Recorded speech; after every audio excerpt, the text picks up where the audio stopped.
Madam President, to agenda section 11, to add item 11.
Time I'm going to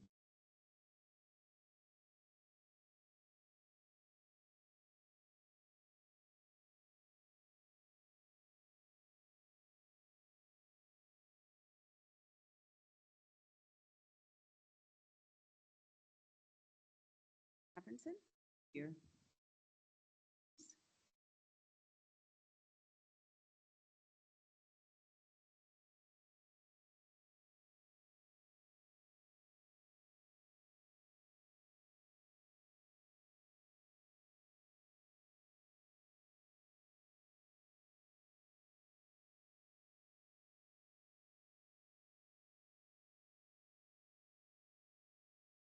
have until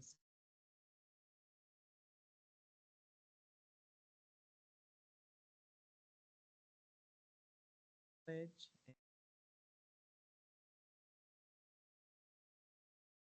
Fox Meadow. So we have Red Padilla, Knights, Cassidy Simmons, Lonnie Ramos, Audrey Ashford, Teresa Hernandez,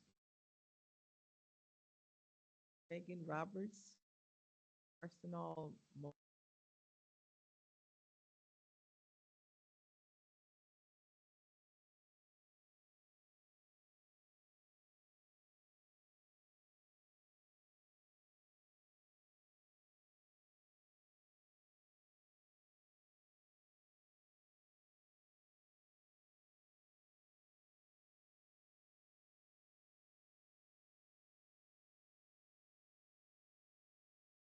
I pledge allegiance to the flag of the and to the republic for which it stands, one nation, under God, indivisible, with liberty and justice for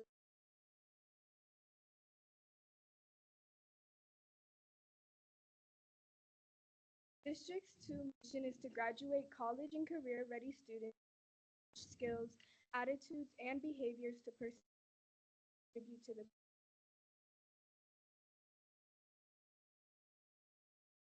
give them a hand.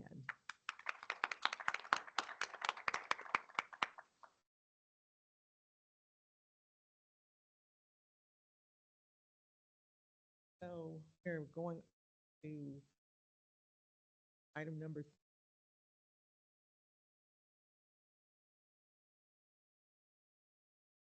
Madam President, I move.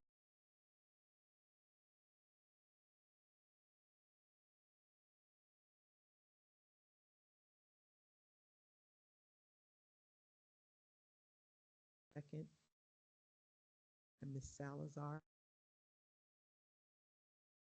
In favor?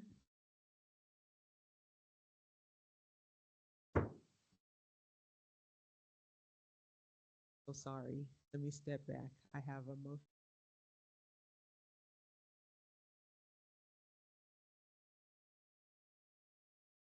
Madam President, I to amend the agenda, section 11, add 7.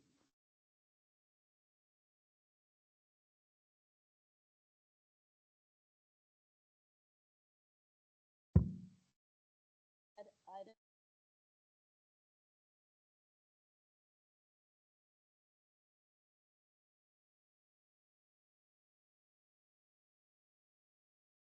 Second.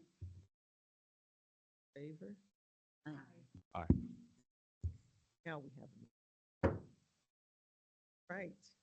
Very Madam Clerk, excited. Excuse me, Madam President, can you vote?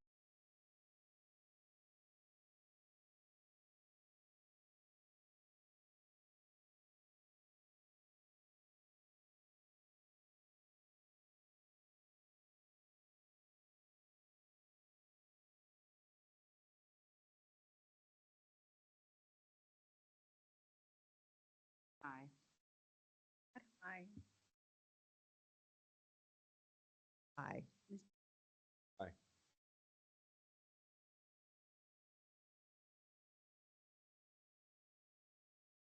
We have our meeting. Now, we're going to go into item 4, and we are excited to have Fox Meadow Middle showcasing freshman, the principal. So, Thank you very much. That's the quietest I've heard you gavel as. I mean, I prepped all of them for what it might sound like, so. I'm sorry to disappoint you. No, ma'am, it's just a change, a happy change, but a change. So anyway, we are Fox Meadow Middle School. We are so very excited to be with you. It's incredibly humbling during the year spent there to be able to be surrounded by amazing kids. We're excited to talk about Fox Meadow, answer any questions that you guys have. So if you're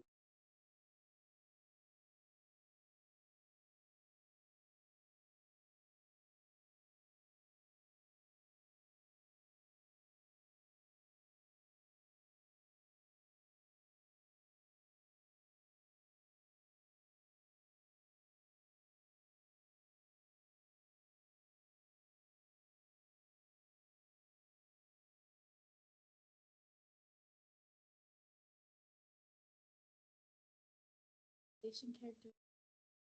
Our total 153 of which are Hispanic / less than 1% are American Indian or Alaskan, 2% American, 12% Black or African American, 10% Native Hawaiian, 24% white, and 2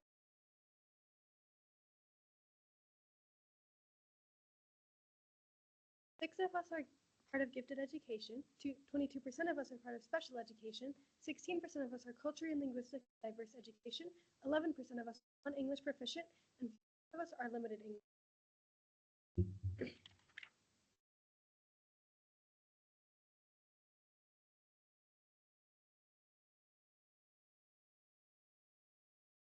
Our school, Fox Meadow, has 57 total staff, 31 full-time teachers, 2 counselors, 2 social workers, 2 student success center staff, 1 social emotional wellness specialist, 1 psychologist, and 1 dean of restorative practices.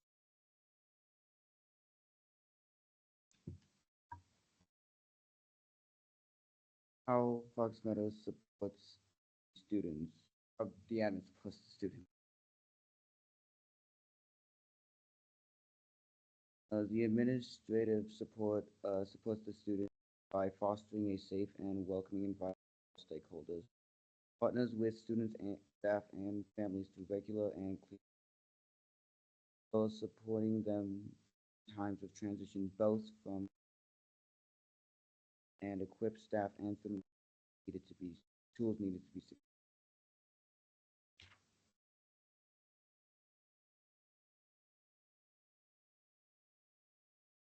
How teachers support our students at Fox Meadow.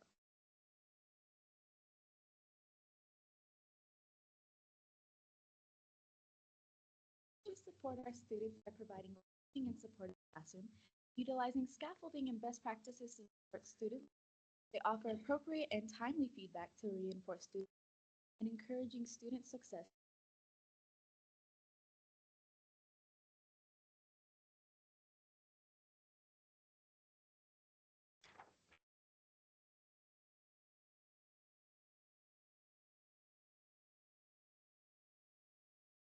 Our support staff individualizes and ensures support, provides social and emotional trust, relationship support to add additional points of staff and family. This is how community partners support the students at Fox Meadow. Community partners provide after-school programs for mentoring, tutoring, and increased engagement. They also offer resources and support for food insecurity, housing, and parenting programs. They provide relationships and encouragement. Are you a business owner? Do you want to help support staff and students at Fox Meadow? If so, call 719-527-7100.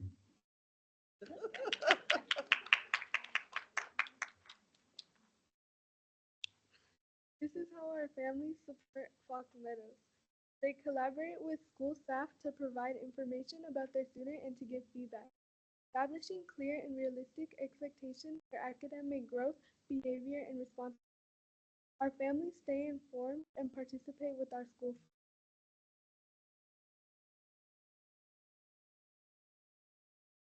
And this is how we're supporting our students' academic.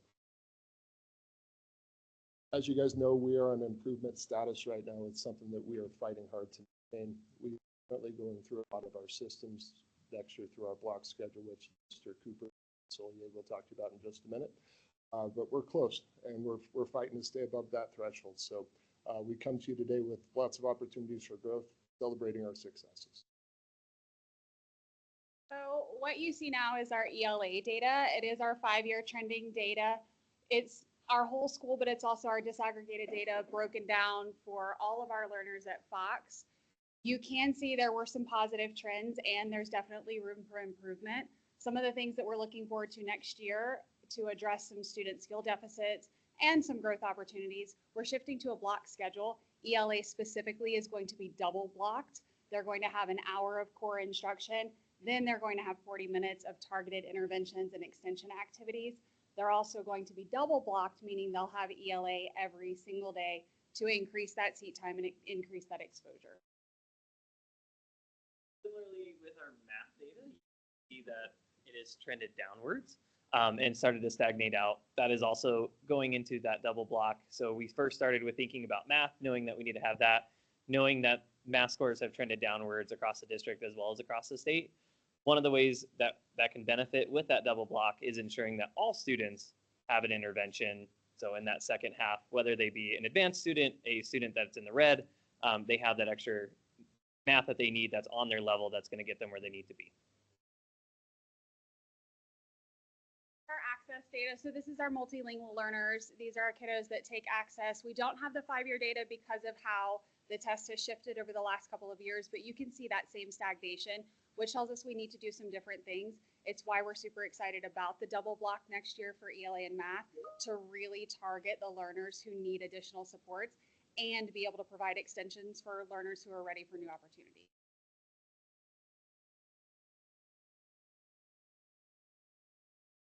At Fox Meadow, we support the personal development and success of our students by helping them form relationships.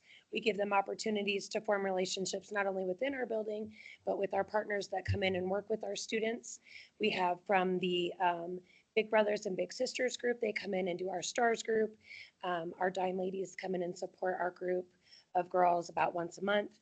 We have men of influence and women of impact coming in twice a week to meet with our students. And then internally, we have our Flame group, which is students that are experiencing loss in their families.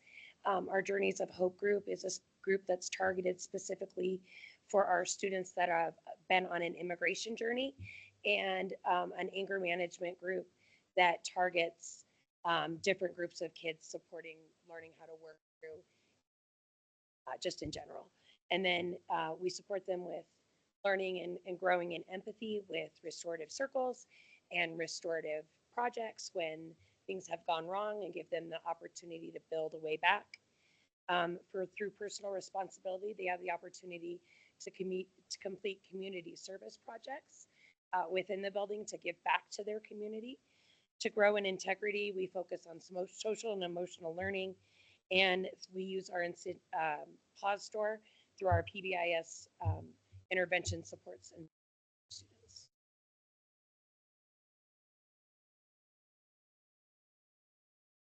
As I mentioned, our areas for focus this year are on improvements to best first instruction and best first reading practices, which are making a very, very big and profound impact on our classrooms. We're always working to improve our daily attendance rates, also increasing opportunities for family outreach. That's going to be one of the points of focus next year now that we're a little bit more stable than we were this time last year. And one of my goals when I came to Fox Meadow is to continue to develop student leadership opportunities. See these amazing humans, we're starting to get that. Our strengths are inclusive classroom models. We serve all of our students' IEP minutes in the classroom. We do very little pull-out to allow our students to get the interventions that they need to help them to succeed. Our band program, and I'm telling you what, I watched them play last week. Holy buckets! I wish they could have been here tonight. Blown your mind. Club Elevate is going absolutely amazingly. We were the top VR school for the district, so we got some additional grant monies through Dave Jarbo and his team, so we're super, super excited about that. And as we've mentioned, I had the wonderful opportunity to speak to you guys in the very first board meeting this year. We are rebranding and redeveloping our school. We're doing that through our students and stakeholder input. So we are really excited about the growth that we've made, the growth that we will make, and looking to make Fox Meadow the shiny tower on the hill that we once were once again. So thank you guys for hearing us. The board meeting. Oh, questions. Oh, yeah.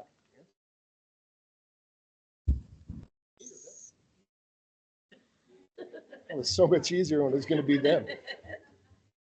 So I would like to definitely commend you and your staff for looking at those major changes that you are making with ELA and math. And you serve one of the most fun, unique age groups of students. You almost said that with a straight face. With that and extending that ELA, could you talk about just briefly or give me a name of what program, PD, how are you preparing teachers to ensure that that block, we're engaging, sustaining, because that's a shift, that's a planning shift for teachers. 100%, yeah. So I can fumble through that, or I could talk to the boss of that. So I'm going to allow her to answer that question for you. Our district has adopted a new resource for ELA anyway. So through IntoLit, there are beautiful, wonderful interventions built in. We are going to focus heavily on writable, which is a component of IntoLit. Our kiddos need that writing practice. They need specific, explicit, targeted writing production and practice. So that's going to be one component of it. Being from the elementary world, I bring in the station model, which sometimes can be scary to secondary teachers, but it's how we're going to target what the kiddos need. So what that's going to look like for us is all of our PLCs in May are going to shift into how do you run stations? How do you really look at your data? What standard are you focusing on? What are the components of that standard? And then how do you scaffold backwards and forwards from there to really look at those skill deficits and say, the data says this kiddo has a deficit in, let's say, decoding. Here's how I'm going to attack that in a station. You and I am excited for the success that I know you are going to see. So, yes. It's really good. So I have a comment and maybe a question. I saw a lot of social support staff, and so I'm wondering how that's going. Are you seeing positive improvements? Permission to speak frankly, Dr. Birhanzel. Yes, the impacts that the team is making, I cannot put into words with you, but I can tell you through field that it is making such a profound impact on our staff and our students and me, because I'm sleeping. permission to speak very frankly. Last year, we did not go more than 7 days without a fight. We have gone 40+ days this year without a fight. Well, to this point. Sorry, it's snowing. That should wipe off the juju. No, I mean, yes, it is profound. It's hard to quantify because our referrals are still high. But when you go into a classroom and you're dealing with some of the tier 1 things that are getting brought to, our level as principals and assistant principals, we wouldn't have had time to even think about it, talk about it, look at it.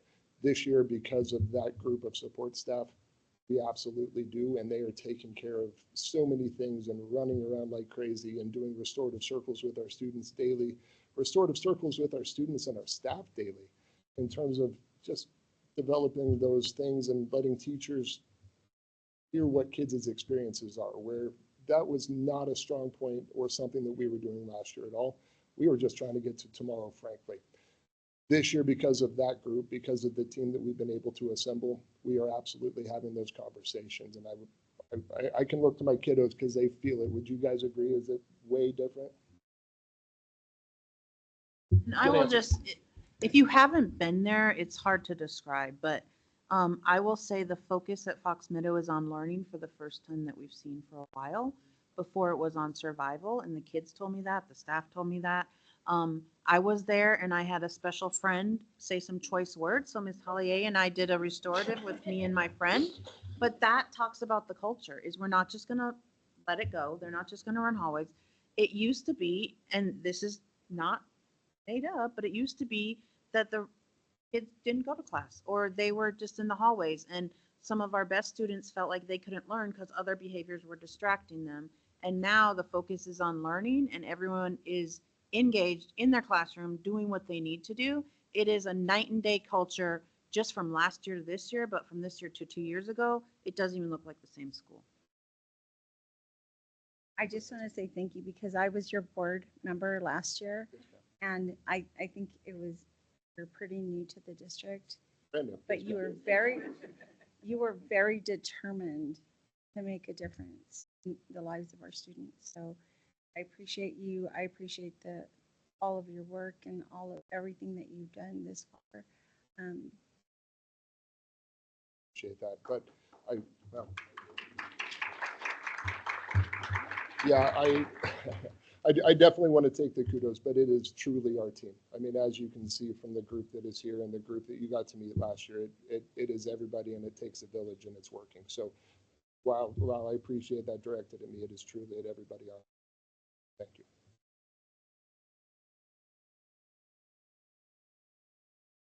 So thank you so very much. I actually want to hear something from the students. I know you're excited to sit down, but don't go anywhere. Okay. So I would like to know, what is your favorite part of your learning day at Fox Meadow? I feel like the school community is very welcoming and it definitely gives room for improvement because speaking from experience, last year I felt very out of place and I felt like I had to act out in order to be seen as cool. But this year with the support that not only the teachers but even the peers that I surround myself with have given me, I definitely have improved and I enjoy going to school and being able to learn and get new experiences. I also agree with Imani's statement. I can also say that the new staff that we have this year, like our social workers and our counselors, they help a lot. They give you one-on-one time. They talk to you directly and help you through your problems. And same with the teachers too, new and old ones. I feel like they have a lot of improvement too. And they've given us a lot more structure to build off of, like better work time, more periods to have space to understand. And even if you don't quite get it, they still give you that one-on-one time that you might need. Personally, with my experience, I think that the staff, once again, have been a lot more helpful. I have noticed that a lot of my teachers are much more dedicated to helping us learn and understand their curriculum and their material. And the supportive staff in the counseling center, and other staff like that. They have also been very helpful. And even if a lot of us don't see them a lot, we all have a relationship with them.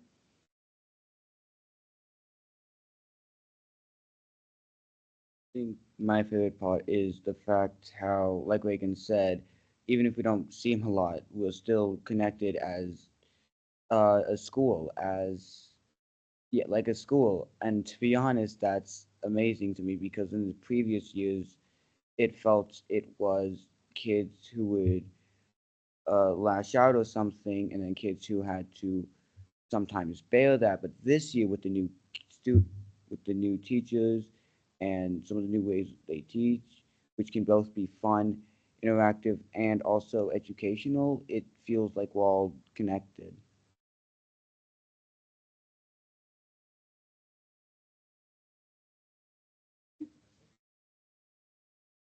Well, this should help to validate why you're here. To know you don't like this attention. I did not become a principal for a microphone. I did it for the kids. So thank you for the question for them. They are truly amazing. And as Director Williams said, we would love to have you guys come out and experience what the growth we're making at Fox Meadow is. And we are truly, truly building something that is going to be long lasting and going to be very successful. So our team is great. Our kids are amazing. And thank you for the opportunity to speak with you this evening. Thank you. Don't go anywhere because we have gifts. We have gifts and we're going to take pictures.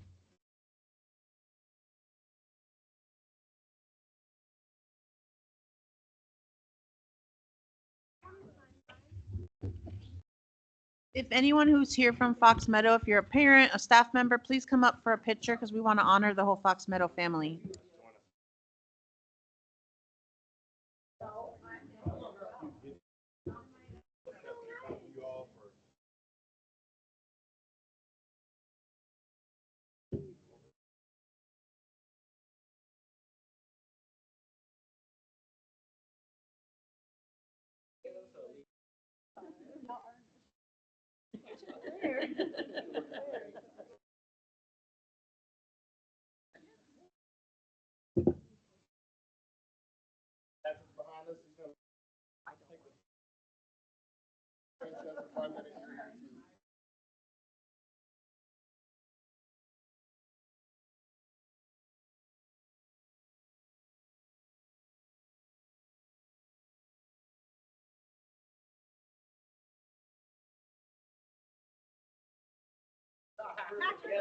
You know, kind of intentional.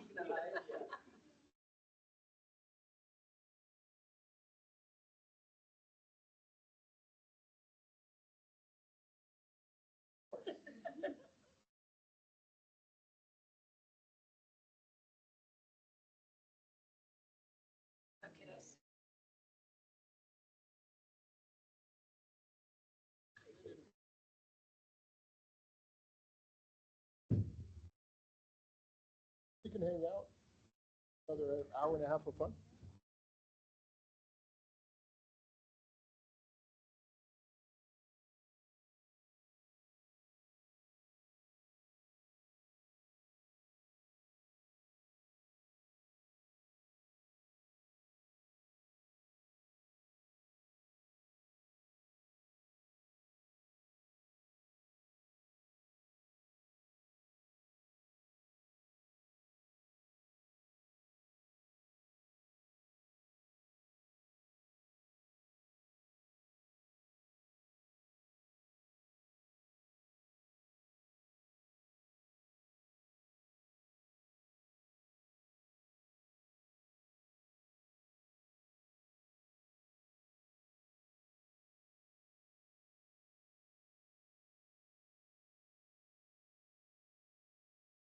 That was a wonderful presentation by Fox Meadow. We're really, really proud of the strides that they're making and the due diligence by all the staff. And I don't know that people grasp on the significance of what the student voice was in saying the difference between last year and this year. And I see the enthusiasm and So thank you to everyone who contributed on this. So that with that being said, we are going to move forward. Um, do we have any public comment? All right, so we are going to move on. No public comment on this evening. So now we are at item 6, communicating with the board. We have 2 dynamic student board representatives who will report this evening. We have Mr. Aiden Gallegos and Mr. Misha Rollins. Whoever wants to go first. Okay. So what I have is 2 weeks ago we started our SAT boot camp, which is the 7 Mondays leading up to the PSATs and SAT in the middle of April. There's 2 different phases. On Mondays during after second or sixth, since we have a block schedule, there's 45 minutes where freshmen and juniors get test taking strategies, and then seniors go and get content for life after high school. Then in all of our core classes, teachers have intentional SAT prep within their normal content with emphasis on high priority SAT skills. Regarding that, we saw growth in both math and English in our mock PSAT and SAT exams from October to February. And after spring break, we have our CMAS science testing.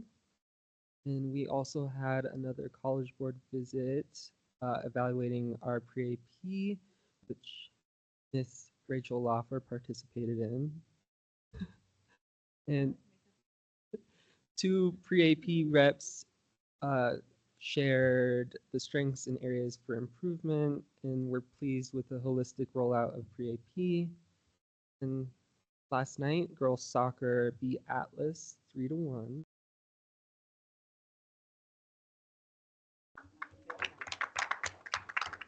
I was there for the first half. We were worried about that wind. It was cold out there. It was chilly. And then tonight, Mr. Vasanglin is hosting D2 Honor Band, where middle schoolers from across the district come for a full day rehearsal, then a concert, which started at 6 with high school players joining as well. Then it's that time of year, so we have a whole bunch of senior events. Tomorrow is a senior class fundraiser at Smashburger over here off Ramona, Nevada. From open to close, just mention your with Sierra for 30% of the proceeds to go to the senior class. And then on April 11th, there's a student versus staff volleyball tournament at 6 p.m. to help support the senior class. Then on April 25th, we have prom at Widener Fields. April 29th, we have our capping ceremony where graduating students take their grad caps and cap someone who has been important during their journey throughout high school. Then decision day is May 2nd, so in the auditorium, graduating students will share their plans for next year, whether it be college decision or career decision. Then after decision day, all of class of 2025 will put their handprints around an already voted on design as a living legacy. The school, and then May 8th, we have our grad walks at Giverson, Soaring Eagles, and Panorama. And then senior sunset May 9th, and then graduation on the 13th.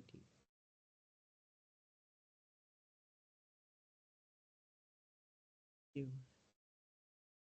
Hello, everybody. I'm a little under the weather right now, so I'm gonna try my best to speak, but I'm here because I love this position and don't see myself as home right now. But I'm just gonna talk about one thing I've been doing as a student board representative on my own free time, is talking about the new phone policy that I talked about during the superintendent advisory panel. And basically, I asked Dr. Birhanzel about, am I able to talk to staff about the information needed basically to make update changes, and Catherine was very interested in it and sent me the policy. So I'm first going to talk about the process. The first process is it's my free period. I go to the copy machine and make 150 copies of the new phone policy, and I get a teacher's keys to put all the phone policies into the mailboxes. Alongside with that, I also made QR codes for a Google form assessment about the 4 questions asking about what their impact of the new phone policy is. And I stapled that, put in all the teachers, and I received a total of 33 responses out of 153 staff. It's pretty good. And I would like now to say the questions that I asked. I only asked 4 questions because they deserve, it's something I'm studying in my psychology classes, that a long survey won't give you proper results of how teachers want to take something seriously. So that's the reason why I do short answers, but they're productive. They're known for what they're at. My first question is from a scale of 1 to 10, how would you rate the phone policy? My second question is, what information would you like to add to this policy? My third question was, what would be the impact on the students in your classroom? My fourth question is, how would this impact you as a teacher, meaning the original policy you had on phones/earphones? And fifth question, something really easy, any questions that I could bring back to the board.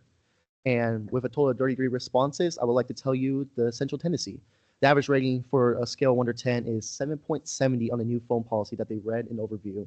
So that's mostly overwhelmingly positive. The bar graph shows that it's skewed to the left, which also means that it's overwhelmingly positive, with 12 responses saying it's a 10 out of 10 policy, and with 4 people saying it's a 1 out of 10 policy, which is perfectly fine. Outliers are fine because they give us good input. And I received 33 responses on what information would you like to add to the policy. It's too much to read, but when I read mostly all of it, they said that, for example, let's see. What information would you like to add to this policy?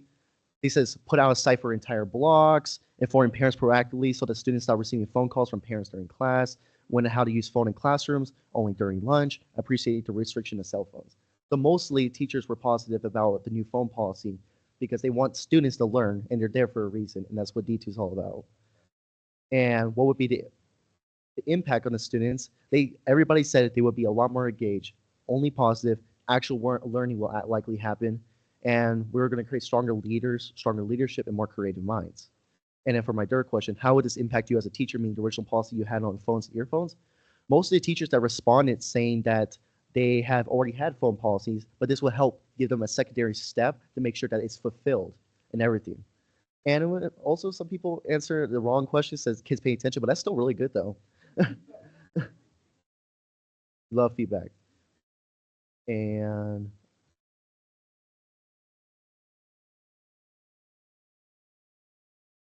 for my final question, I asked any questions.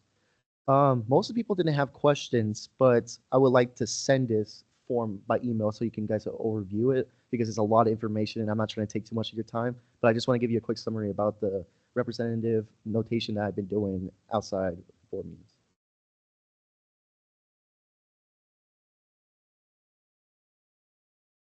I'm not even sure how to come behind that. It was that good, that thorough. So, how did you develop the question? I developed these questions by putting those questions that was asked during the advisory panel meeting. I was observing and learning all of the questions that was asked that wasn't fully answered, and I was curious about how the staff felt about asking these specific questions towards them. So these are actually student-led questions.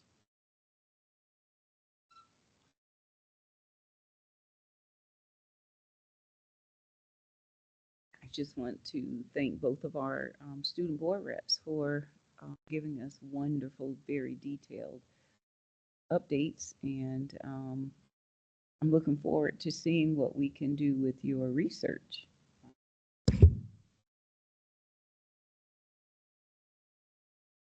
So I have a question for you. You reported on all the testing happening. How many of those tests do you have to take? Yes.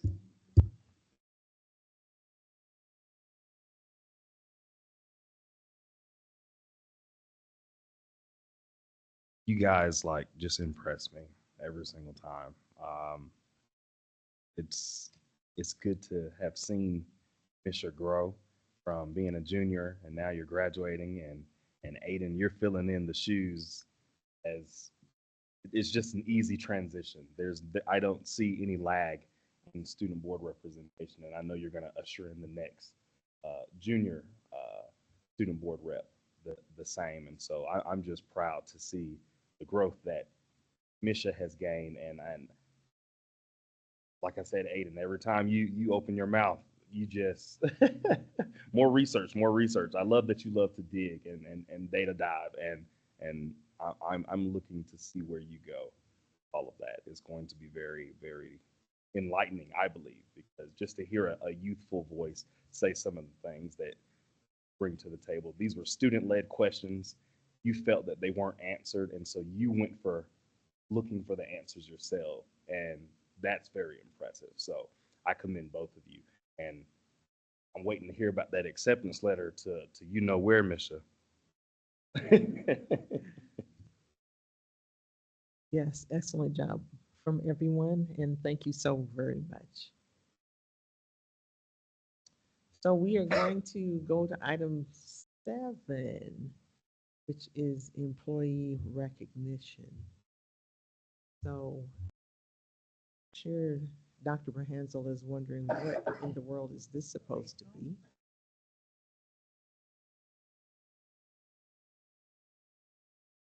So the month of March, actually March 7th, was Employee Recognition Day, and the month of March is Employee Recognition Month. And we have sitting on the dais the #1 female superintendent of the year for the United States of America, who just so happens to be our employee. So we want to take this moment to appreciate you work and say putting students first. That's who Dr. Birhanzel embodies. So I'm going to give everyone an opportunity to have some words of encouragement at this time, but we have a little. Well, I've been there from the beginning, and I have watched you become. You're like Wonder Woman. You're the epitome of Wonder Woman, and to see you take on the naysayers and the people who don't want to do the work, have excuses for why they can't help your children. You fight every single time, and I appreciate that. You are I say the second best decision that I ever made, because the first is my wife, but you're the second best decision that I've ever made, and I would vote for you again every time. Dr. Birhanzel, it just brings me everywhere I go, up and down the highway, Western Slope, anywhere, people ask me, where are you from? Harrison School District 2. Oh, that's Dr. Wendy. Yeah, she's our superintendent, and I am so proud of you. And what amazes me about you is you don't stop. You're like the Energizer Bunny.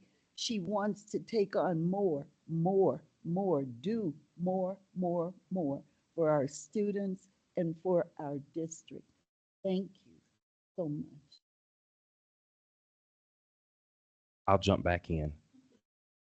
To caveat off of what JJ said, up and down the 25 corridor, I was sitting on the husband's bench at the outlets at Castle Rock, and y'all know what the husband's bench is. When you're waiting on your wife, she's shopping, all the guys. Okay, now you know. But I was talking to a gentleman, and we get to chatting. He said, "You work at Harrison?" I said, "Yes, I'm on the board. You guys are doing amazing things, and he has nothing to do with education. He doesn't live down here, up there. Dad, I've heard great about Harrison, so I wanted to add that." Since you did it, I do want to add, it's good to have local recognition, state recognition, but national recognition. People know you on the national level. It's just, I cannot be more proud to serve as a board member in this school district. My turn. Dr. Birhanzel, I have been in awe of you since the very first day I met you. I never imagined I would be working alongside you and supporting your visions. And I just, from from a personal space, when I was at District 2 in 1982, I hated this district. I hated this district in 2015. And then I am not kidding. When you took the helm, it's like we were sharing the same brain and sharing the same heart. And I just appreciate everything that you've done for our students, supporting them from that social, emotional level that people didn't think about in the past.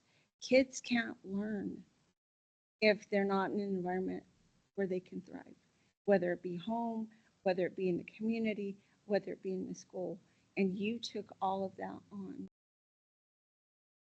And I don't know if you challenged your staff or if you challenged yourself to do more, to do things different, to be innovative.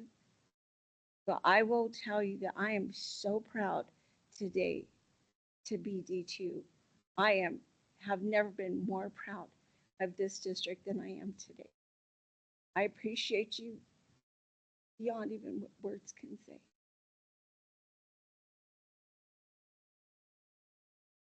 Wendy, we know how great you are, but I just want to share a conversation that you lead by example, and you're not afraid. Because I remember when considering running, and I sat with you and Rachel, and I said, "Do you really want me to run?" Because I am truly coming from the classroom, the buildings, the principalship. Most board, it's rare that board members really know. And knowing the governance, we're not bosses. We work together.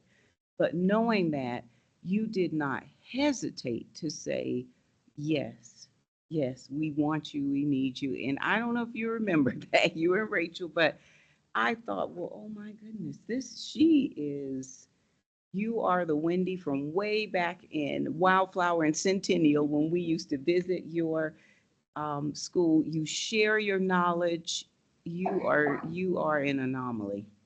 There is none like you. And I so appreciate working with you on the other side and on this side.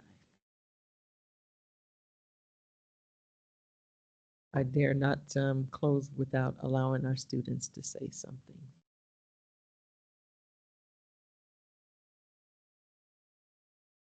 Oh, I was planning on already saying something.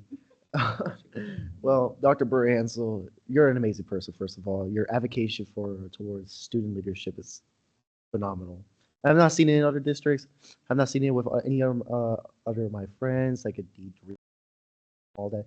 This district right here, run by you, just makes so much great change because under your leadership. And I just like to tell a quick story is that the first time I met Dr. Birhanzel was in an advisory panel. I was like, what is this? I'm so confused. And then I thought that most of I used to have a depiction that almost all the higher ups are just gonna be mean. They don't care about the students. But I felt so welcome. And after the second third meeting, she said to me, I think you would be a really good student board representative. And that stuck my heart because I didn't know what it was, but I just said, really? Yeah, I just appreciate all the opportunities you give. And on top of that, the letter of recommendations that you have sent to me. I have asked you a couple times, and I know you have a busy job and everything, but you still took the time to write me letter of recommendations to get me into prestigious programs like Gen Youth, CASB, etc. All those beautiful programs that I'm in to also advocate for student leadership across the nation and across the state of Colorado. I'll say, I, being on this board for 2 years now, meeting a lot of people, you genuinely have the kindest soul. Like, you want to help students further their education, realize that they have the potential that you see in everyone. And I thank you for that, because growing up in this space, this city, not something that gets said to us very often. And hearing it from like the top person in our district, it's probably the most important. So thank you.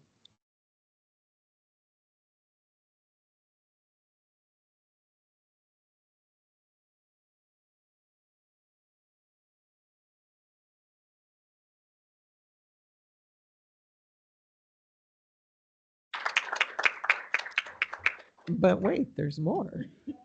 We're going to take a picture, and this is for you from all of us. So Patrick, if you will give us a picture.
So I just want to say thank you all. Again, you surprised me, and I really don't appreciate it, but I appreciate the sentiments.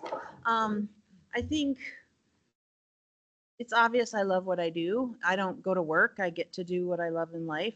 And I have 13,000 kids that I advocate for every day. And I love it. And I think there's no better job than being here in D2. There's nowhere else I'd want to be. I think one of the things that you said, Ms. Frazier, is that people are talking about us, and coming into this job, people were talking about D2 in a different way, like the history you shared, Joyce. And if they're going to talk about us, then we need to change the narrative of what they're talking about, and that narrative has changed. But that's not just me. That's the students, that's the staff, that's the leadership sitting up the dais. And so I think we're a prime example of what it means when people can come together with a shared mission and believe in our kids and allow no barrier for success. So I'm just excited to see where we've come and to know what's on the horizon for D2. I'm excited for the future also. Thank you, thank you. Right. Thank you so very much, everyone. We are going on to item 8, and that is the board consent agenda. These are items that we have vetted and reviewed in previous sessions. Item 8.1 is approval of minutes, combined board work session, board meeting from February 6, 2025. Item 8.2, OE10, communicating with the public monitoring report from 3/19/2024. 8.3, OE9, communicating with the board indicator report from 3/19/2025. And 8.4, approval of the 2025-2026 board calendar. At this time, I will just need a recommended motion, please. Madam President, I move to approve the board consent agenda. Second. Motion to approve the board consent agenda by Mr. Williams, second by Ms. Frazier. All those in favor? Aye. Did I make up for it that time? Okay, thank you. Item 9 is the superintendent consent agenda. 9.1 is the March personnel and comparison report. And again, I just need. Madam President, I move to approve the superintendent consent agenda. I second. Motion to approve the superintendent consent agenda by Mr. Williams, second by Ms. Salazar. All those in favor? Aye. Approved. Moving on to item 10, monitoring the board performance. 10.1 is annual. Have any additions? I added the town hall tomorrow with Senator Bennett at, so proud that Harrison High We get a confirmation on, At 5:30. It's open an hour before. It's first come, first served seating. Anyone have any comments, questions? We're moving on to item 10.2. It is legislative updates. We are in the heat of the congressional session. At the national level, we are continuing to see changes with the Department of Education, not through Congress, but through the new administration, getting rid of different arms of the Department of Education. So we're just still monitoring to see what's happening with that. We have constant communication with our advocates at the state, at the Hill. Richie Rapp is constantly getting executive orders and reading through to translate what that really means. Fortunately, a lot of those things don't have a lot of law sitting behind them. And when they do become public, then lawyers are pushing back against it. And so we're really monitoring what's happening.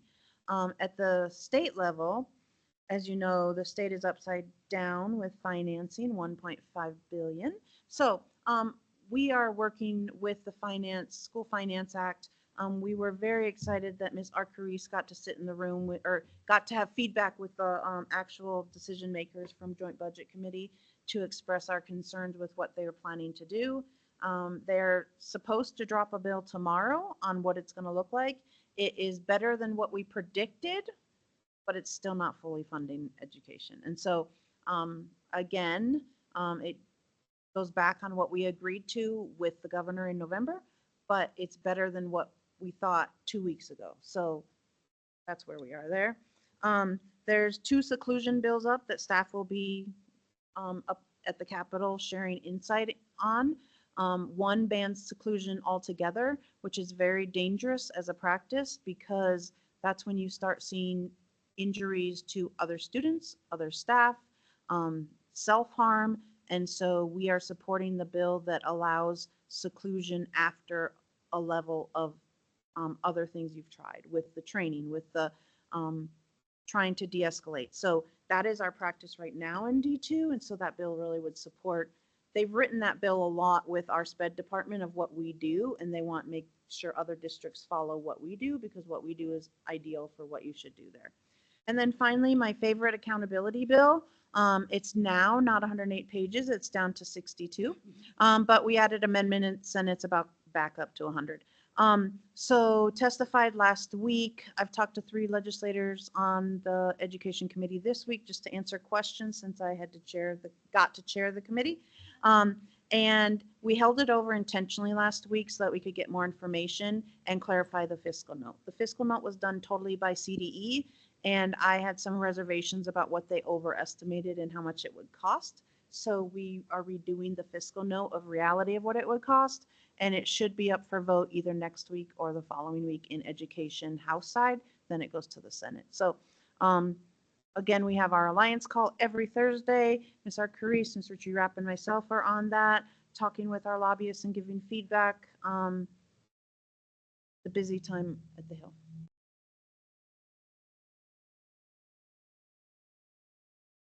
Thank you. Does anyone have any questions, comments? I do have a comment.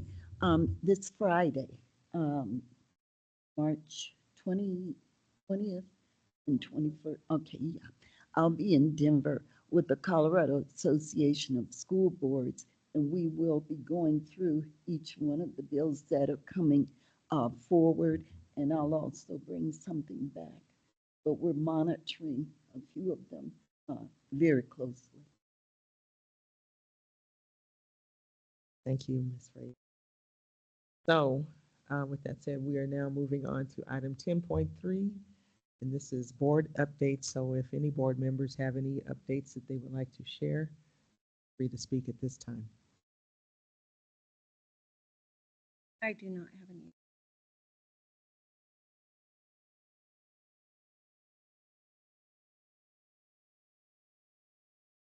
Just wanted to report back that last week at Carmel Middle School, it was the elementary STEM competition. I think with David Jarbo, he's not here tonight. That was an exciting project. These students built bridges and they had to measure, all of the logistics and all this stuff and be able to raise the bridge and allow the ship or the boat to come through. Some were successful, some weren't, but it was amazing because they got a chance to come back twice more. And they went back in the hallway and they studied and did all this. And they came back, and a lot of them were able to succeed and accomplish what their mission was. So that was really good to see. Also, I joined President Wills Hill with Mountain Vista for Read Across America, reading Dr. Seuss books to, I had second graders. Yes, they are. But it was a wonderful experience and I really enjoyed that. And also kudos to Coach Dunn at Career Readiness Academy.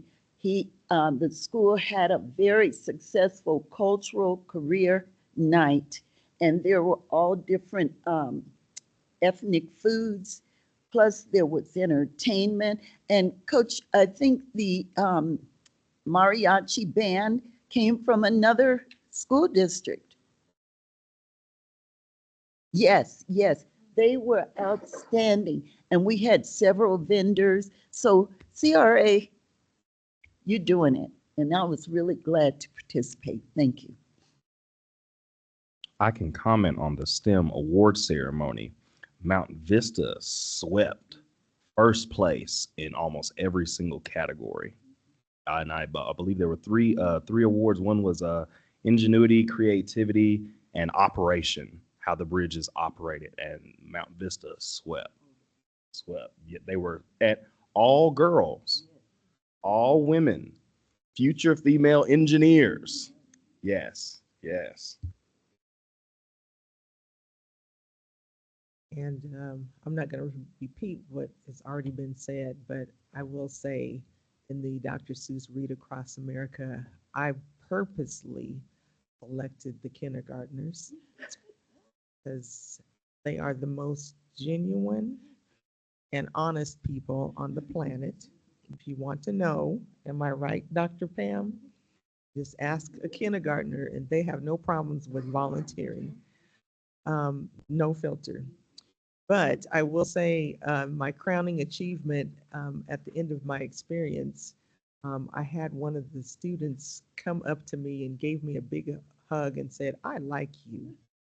And I was like, ooh, that just made my whole year over there at Mountain Vista. That was number one. And then number two, they made me a little thank you booklet with drawings and pictures. And that is just a pure treasure. So anyway, we're just thankful for all the opportunities that we have been afforded to us to support all of our schools and encourage them. So with that being said, if there's no other additional comments, I'm going to move forward to item 11 and 11.1. I am going to need a recommended motion, please.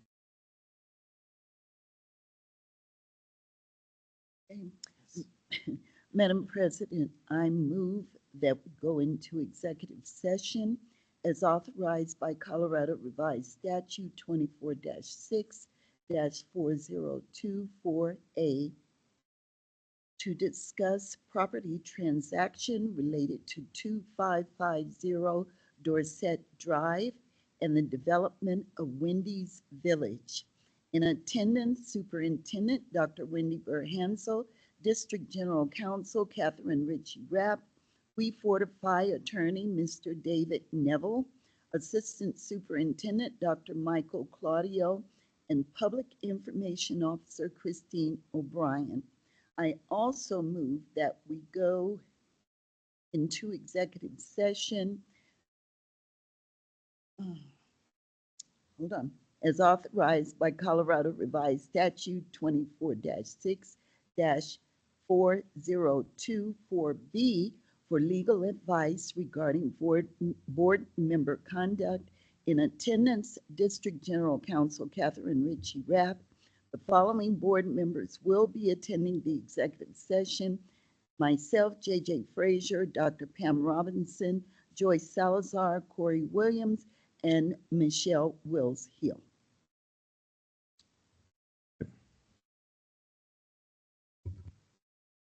All those in favor of moving, will move Aye. at this time. Aye. Aye. Now in executive session.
All right.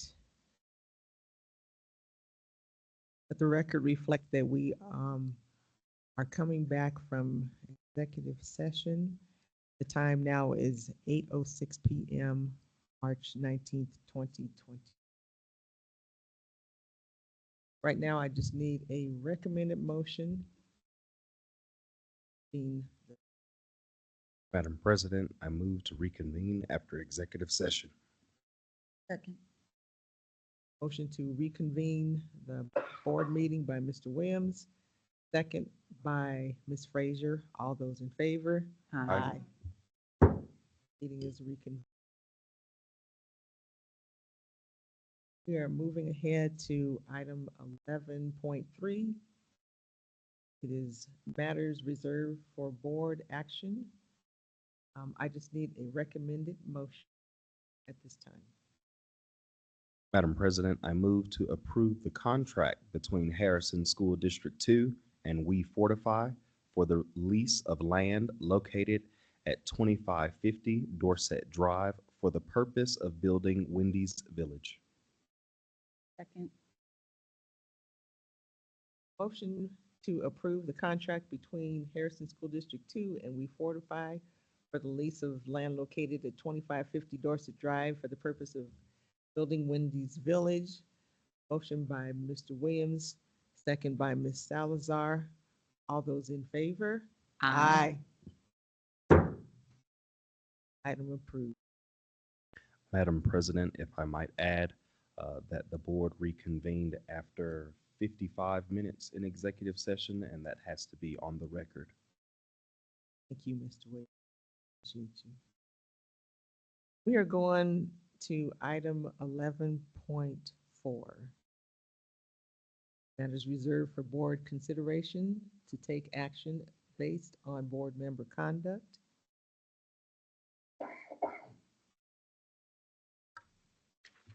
The board has chosen not to take action based on board conduct other than to follow board policy GC9B, discussion in a private session between the offending member and the full board. So at this time, there's no further comment. I just need to approve. Madam President, I move to approve the amended motion.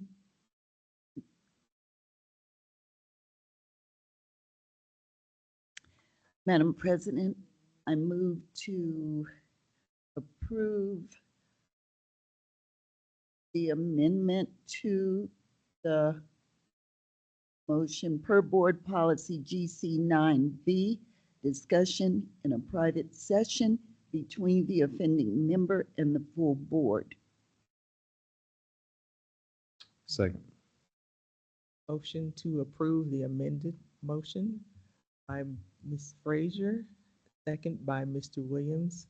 All in favor? Aye. All right. So we are at item number 12. That is to adjourn, and I just need a recommended motion for that. Madam President, with no other business, I move to adjourn the Board of Education board meeting. Second. Motion to adjourn the meeting by Mr. Williams, second by Ms. Salazar. All in favor? Aye. Meeting is adjourned. Thank you.